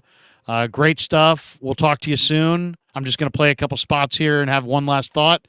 But we'll see you. We'll see you soon. All right. Sounds good, Larry. Have a good one. You too. The great Jack Hammer in the house. All right. We are brought to you by our sponsors. Let's shout them out right here. Our new sponsor, Marin Auto Glass.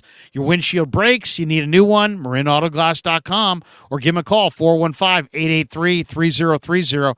I actually had a guy on Broadway Street take out a gun and fire it through my windshield where I had bullets in my driver's seat. I called my man Saeed, the owner of Marin Auto Glass. I said, Saeed, I need a new windshield. They came out to my spot where I was. They popped out the windshield, glazed in a new one, swept away all the glass, one-stop shop. I love Saeed, and I love Marin Auto Glass. MarinAutoGlass.com, 415-883-3030. And be careful if you're parking on Broadway and Sansom in San Francisco. And also, New York Style Sausage Company, the only kind of Italian sausage that I will eat is New York Style sausage. It is the best. I just had some chorizo with eggs this morning. Phenomenal. Cannot beat it. And, of course, the title sponsor of the Krueg Show, Pig in a Pickle. The best barbecue in all of Northern California. They have two locations. They're in Emeryville and Corte Madera. They're open 7 days a week from 11 a.m. in the morning till 8 p.m. or until they run out. So don't show up in the last 15 minutes thinking you could have your pick of the menu because it's a real barbecue spot. They actually run out. But it is phenomenal. I would advise you to check it out. It's all good. The pulled pork, the chicken, the house-made sausage links, the house-made potato salad. It's just awesome. All really good stuff. But the brisket is, I think, the best I've ever had. The brisket chili. I've made chili all the time. I've never made it with pieces of real brisket, but it's phenomenal, and you got to try it. So, and also the potato chips cooked in the beef fat, which you can only get in Marin County, are absolutely the best potato chip I've ever had in my entire life. They put some rub on it, that the same rub they put on their barbecue chicken, they put on their potato chips, and then they deep fry them in beef fat, and they're just freaking amazing. They make them in the morning. They put them in bags in Corte Madera at their location there in Marin, and when they run out, they run out. But get the potato chips in Corte Madera. You're going to love the pig in a pickle potato chip. My mouth is watering. All right, here's their location in Marin. We'll be back in about 60 seconds with a final thought before we get on with our day.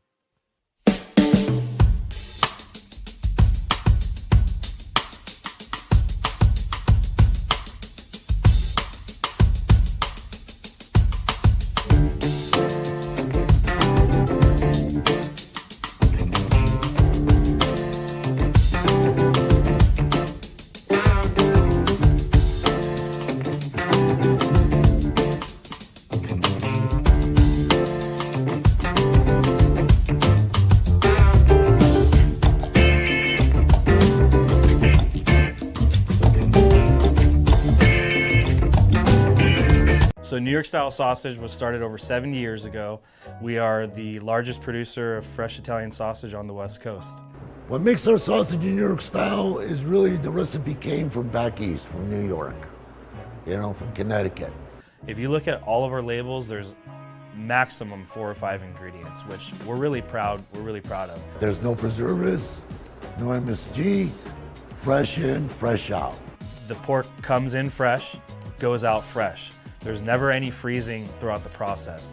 We've always used fine quality cuts. We're never gonna deter from that. It's one of the reasons why our sausage is so good. I guarantee you put our sausage up against anybody else's from a flavor standpoint, no one will beat it, hands down. And do yourself a favor and do me a favor. Go buy a package of the New York style Italian sausage. Guaranteed you will love it, guaranteed.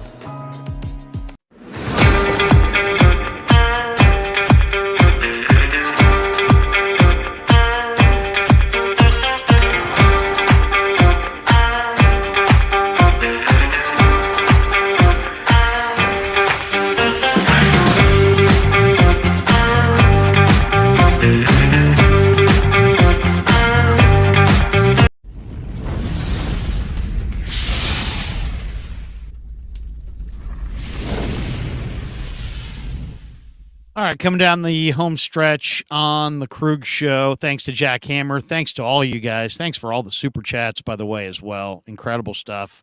The show is growing by leaps and bounds. The momentum is very, very, very noticeable. And we are sitting at 21,982 subs. We are 18 away from cresting 22,000. It seemed like just yesterday we were at 20,000, but we're picking up about 1,500 subs every 3-4 weeks. So we've had almost 1.2 million views of our live streams and videos throughout the last month. So thanks to all you guys for supporting the channel. We've got some brand new sponsors that are coming on because of your unbelievable support of this channel. So I'm not ready to announce their names yet, but just signed brand new deals with new sponsors. We'll be debuting that in the next couple days. Let's hit a couple chats, and then I want one last thought I want to share with you on a kind of a serious note before we bail for the door. Let's see. Oh, G.I. Jones says one more super. Says to answer your earlier question, if we fired Shanny sooner, we could have had Sean Payton and Vic Fangio. Okay. Is Sean Payton and Vic Fangio an upgrade off Kyle Shanahan and Steve Wilkes? I think it's comparable. I think they're very comparable. But if you like Payton more, I'm not going to tell you you're wrong. Tom Kuntz says, as long as Trey is here, the Trey Illusionals will never stop screaming for Trey to be quarterback one. They believe in his talent. They believe in his ability. They believe in his upside. I do understand that. Always Drip says, if Purdy doesn't work out, Kirk Cousins will be here next year. Book it. Oof, God, I hope not. I hope that's not right. I hope that's not true. LG says, I just subbed. Oh, yeah, by the way, yeah, if you could hit like and subscribe, that'd be great. If you hit like, more people find the algorithm. And if you hit sub and you hit that notification bell every time we go live, you'll get a little notification on your phone that we're going live on the Krueg Show. Also, if you go to our store on the YouTube page, we have a bunch of different merchandise that you can buy for, Krueg Show T-shirts that have the logo. Here's the newest shirt. On the front, it says the Krug Show logo, and on the back, it says, "You're effing lazy. You're effing lazy, Larry," which was kind of my mantra because the late Bill Urbanic was my mentor in pro football, and I love him like a brother, and we lost him this year. And Billy, if you're up there, I love you, brother. But he used to say that to me all the time. He'd be like, "I love you, boy, but you're fucking lazy." So we put that on the shirt. I couldn't put the "I love you, boy," but you're effing lazy. It's an ode to the late Bill Urbanic, former Raider personnel man, former Cardinal and Bengal and Raider D-line coach, former D-line coach and defensive coordinator of the Sacramento Gold Miners. Is where I met Billy in 1994, and he became one of my best friends for the rest of life. So, Billy, someday we will meet again, my friend. But on a more serious note, Adrian says, "How do I order the shirt?" You just go to the YouTube page. I'll give you an example. I'll show it to you right here. You go to the YouTube page and the Krug Show page. Wait. Gotta go back. How do I go back? Okay. I hit the wrong button. Now I'm all over the place here. Anyway, you go to my channel page, and then there's a bunch of different options there, and you can go to the store, and then once you go to the store, it gives you all the different, all the different options there. So so if you type in the Krug Show on YouTube, it'll bring you to our channel page, and then once you do that, there you go. Then you'll see this right here and these monikers right across there. You slide it across and you get to where it says store, and you hit store, and then all these different options of merchandise come up, and you can order any of them. And then they'll ship it to you, and there's a bunch of different options here. So you got a bunch of different options of things that you can buy from the YouTube store on the Krug Show channel. So, and by the way, anybody who orders anything, my son then tells me who orders it, and we make a personalized video thanking you. And to me, I just look at that as, look, it's very personal to me. This whole channel is very personal to me, and in a lot of ways, it's my life project. And when you guys order a shirt, I feel like you're supporting me and my family and my channel and my life project. And when you support me on that level, I feel like I owe you something. And the only way I can pay you back is to individually thank you. So we get people that order stuff. I do 5 or 6 videos every day from people ordering merchandise off my channel. And I'm glad to do it. And my son will be like, "Dad, hey, we got, Bob in Los Altos just ordered a sweatshirt. Do a video." And then and then people sometimes leave donations on top of on top of buying a shirt. They'll leave a donation. The guy the other day left a sizable donation. And it's like, you know what? I'm so touched by that. I can't even tell you.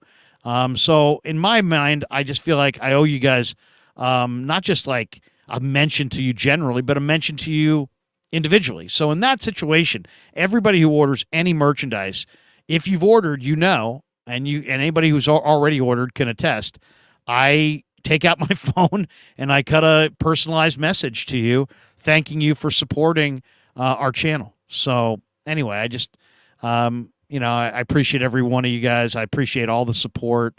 So somebody said, Will B said, need to buy a Larry shirt.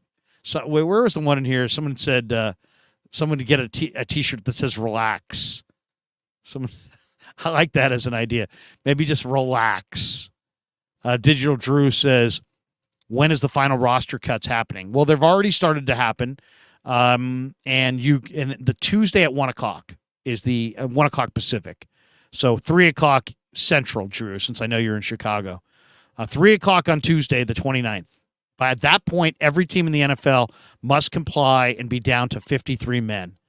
And guys who are hurt have to be carried on your final 53, and then you can place them on injured reserve. So that's also a little wrinkle. So there's a little manipulation of this, and it's a little bit of a game. Then, of course, you got to figure out what other teams are releasing players, and you may want to make a trade. You may want to pick up a guy off waivers.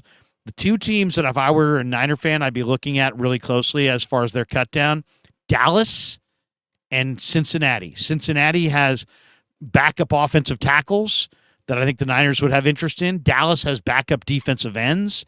Junior Fajoko, San Jose State, Tyrus Wheat, Mississippi State, Dante Fowler. I mean, Dallas is loaded. They got Dorrance Armstrong. They've got Micah Parsons. They got DeMarcus Lawrence. You can only keep 3 to 5 defensive ends. They got about 9. So they're going to cut some defensive ends. I'll be looking very closely at what Dallas does. And also, there may be a player that you loved in the draft and you just didn't get, and then suddenly that player's cut. And now you'd rather have that player over a player you've been looking at all summer. So Digital Drew says, he did it for my shirt. It was awesome. LOL. Yeah, no, I absolutely will leave you a message if you order some merchandise from our store on the Krueg Show channel. All right, last but certainly not least, and I really didn't want to talk about this, but Michael Urban was a friend of mine, and he's no longer with us. And he's a guy who had a very talented guy. He was a baseball player. He was a broadcaster. He was a friend of mine. And he's no longer with us. I'll just say it that way. And, there's a lot of people that are hurting in life. And there's a lot of people that, that are going through things. And, I feel really bad. I feel really bad for him. He died way too young. And I feel really bad for his family. He was a great guy. He was a radio host. He was a writer. He wrote a book on the Oakland A's, the Three Aces. And he was a good guy. He was a good dude. And I believe he leaves behind a family and maybe even a child.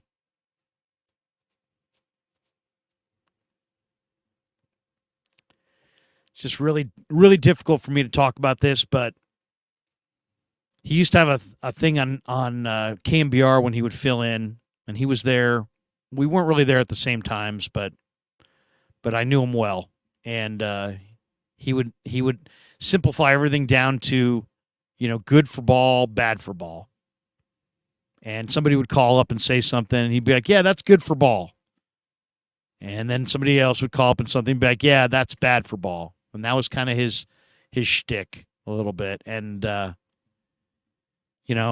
he had some problems and he had some issues, and he's no longer with us. But, Michael, you were good for ball, my man. And I'm sorry that you had such pain in your life. And I'm sorry that you couldn't find greater purpose, and I understand. God bless you, my brother.